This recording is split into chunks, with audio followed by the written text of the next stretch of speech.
We're in the 695. We're heading out of Lakes Entrance, so we thought it was too good of an opportunity not to have a crack. We're going to go out the front of the bar there. We've got the Yamaha 250 like that walkthrough we just did. And we're just going to move around a little bit and have a look at what the boat's doing and how it's performing in offshore conditions. So we do have a full tank of fuel. We've got 4 adults on board, so it's real world sort of stuff. And we're heading out of a notoriously known bar in Victoria out of what we call Lakes Entrance. So we'll move around a little bit, see what we can come across, and really see how this new model performs.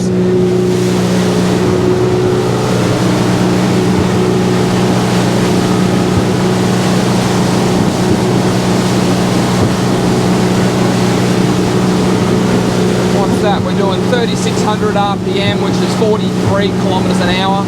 This is a new motor, so it hasn't had its first service yet, but we're still getting 1.3 kilometers per litre.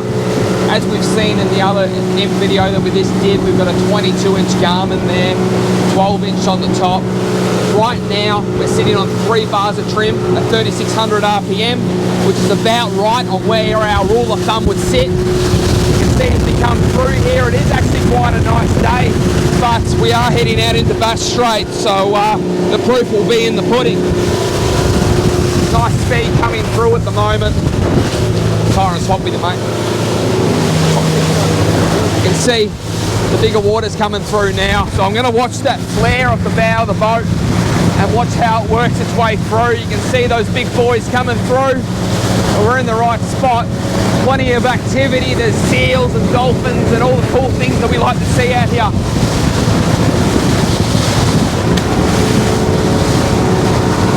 Alright, so there's some large water coming up. Really sharp, short entrance. Paul's doing a good job on the wheel there. One hand on the wheel, one hand on the throttle, working our way through. So we can see that flare just do its job, pushes the water away. I'm in a horrible spot. I haven't got wet. With that big boy there. We're through and we're safe on that. We're going to check out that big windscreen now and see how it's working. So the boys in the driver passenger seat, they're safe, they're dry and they're comfortable. Which is all we can ask for when we're coming through water like this. Work our way back to the back again. You can see Tyrone at the back here.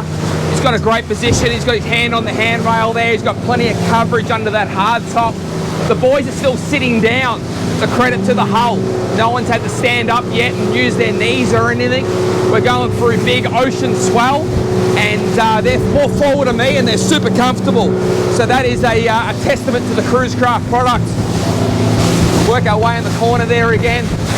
Work our way up.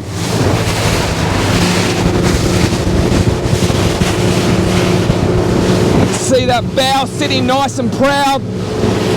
We're still sitting on 3,600 RPM, which is about 40 odd kilometers an hour.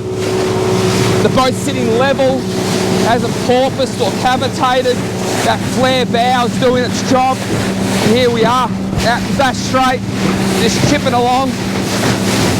You can see also on these hard tops that if we do get a little bit of water coming around the side here, it has a great channeling system to divert the water so it doesn't end up where I'm standing here. I do have one hand on that rail there, leaning around, and I think the boat's done a fantastic job. So I hope that helps. If you are an offshore fisherman and you're going to spend some time out in the ocean, it's nice to know that your boat is capable and fit for purpose.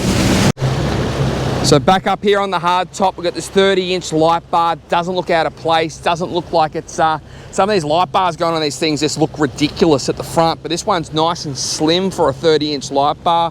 Twin antennas, one for our Helmmaster, one for our GPS on our Garmin, our solar sheet. That solar is connected to our battery management system that goes on our Garmin, so we can see exactly what's happening as we're going.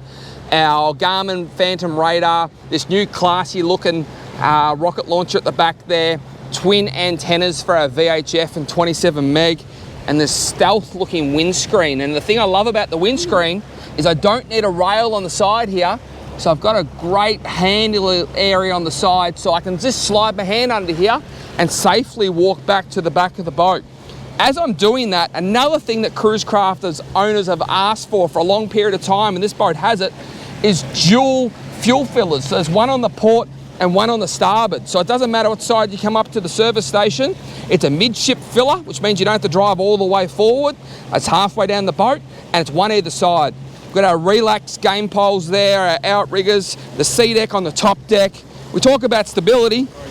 My toes are hanging over the side of the boat, and the boat's hardly moving at a 5 knots of speed. So it's one thing to have a boat that rides so well in the rough weather, but it's another thing to have a boat that's 2.5 meters wide, so it's got that stability as well. We've got the shade extension, unique to Cruise Craft, so that's out at the moment. Helps with the sun, helps with the spray and the rain, but it doesn't affect our rods. So there's no point at the back here where we're going to trip over on our rods. We're going to get the boat going now and get up on the plane. See how flat the boat gets up on the plane. It doesn't lift its bow up or carry her on. It's just gone straight to that nice, comfortable section where it should be when we're underway. And again, the boat handles the rough weather exceptionally well. Sometimes people forget how boats should handle in the flat weather, because that's where we can't hide our faults and mask them in waves. There's nowhere to hide, so we can see if the boat will react to trim. We can see if the boat's going to hurl us when it gets a bit of trim, habitate, or whatever that might be. This side door here again, I'm in love with this. All we do is push this button, pull it across, and the door's open. Now, traditional Cruise Crafts, this whole piece here has been removable, so you've had to put it somewhere when you take it out.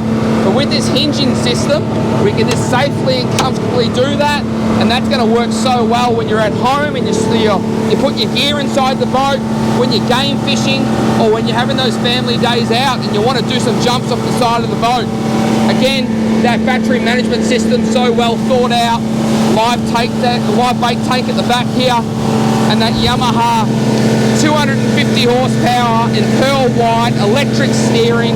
This one's got the works with the joystick and the Hellmaster and all the gear.